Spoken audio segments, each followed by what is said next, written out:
क्या अमेरिका और इजरायल के तमाम बम फुस हो गए हैं? ईरान ने मलबे से वापस निकाली 1000 घातक मिसाइलें। युद्ध के लिए पूरी तरह से तैयार है ईरान। नमस्कार, बहुत स्वागत है आपका। मैं हूं आपके साथ ऋतु सिंह। ईरान के ज्यादातर मिसाइल ठिकाने कम से कम आंशिक रूप से चालू हैं। इस महीने की शुरुआत में न्यूयॉर्क टाइम्स ने भी बताया था कि अमेरिका का मानना है कि ईरान ने अपने ज्यादातर मिसाइल ठिकानों तक फिर से पहुंच बना ली है। ईरान ने मलबों से करीब 1000 से ज्यादा मिसाइलें सुरक्षित बरामद की। अमेरिका ने करीब 40 दिन के युद्ध के दौरान ईरान में 13,500 हमला करने की बात कही थी।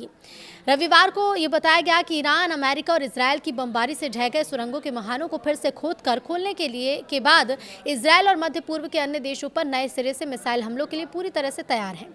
ईरान ने सड़कों और सुरंगों के मुहानों को साफ करने के लिए बुलडोजर और डंप ट्रक जैसे साधारण उपकरणों का इस्तेमाल किया है। अमेरिकी एक्सपर्ट्स का कहना है कि ईरान की मिसाइल क्षमताओं को नष्ट करना बहुत मुश्किल होगा।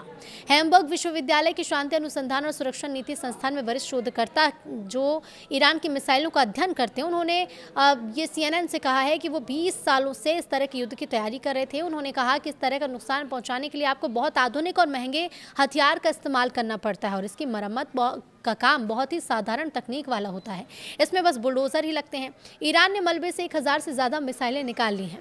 तो देखिए, जो रिपोर्ट है उसके मुताबिक कई एक्सपर्ट्स का ये कहना है कि ईरान के पास अभी भी अंडरग्राउंड में 1000 से ज़्यादा मिसाइलें जमा हैं। उनका कहना है कि इस बात की संभावना बहुत कम है कि अमेरिका और इजरायल के हमलों में अंडरग्राउंड मिसाइल भंडार को कोई नुकसान पहुंचा हो। अमेरिका के एक अधिकारी ने बिना नाम की पहचान बताने देने की शर्त पर CNN से कहा कि अमेरिका और इजरायल के हमलों में जो नुकसान हुआ, ईरान ने बहुत हद तक इस युद्ध विराम में उसकी भरपाई भी कर ली है। ईरान के ज़्यादातर मिसाइल ठिकाने कम से कम आंशिक रूप से चालू हैं।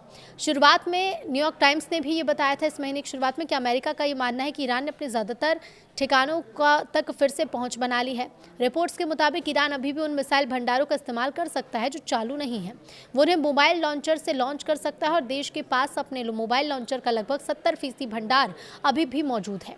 रिपोर्ट्स में अमेरिकी सैन्य एजेंसियों का भी हवाला दिया गया, जिन्होंने दावा किया कि ईरान की 90% भूमिगत मिसाइल सुविधाएं कम से कम आंशिक रूप से चालू जरूर है।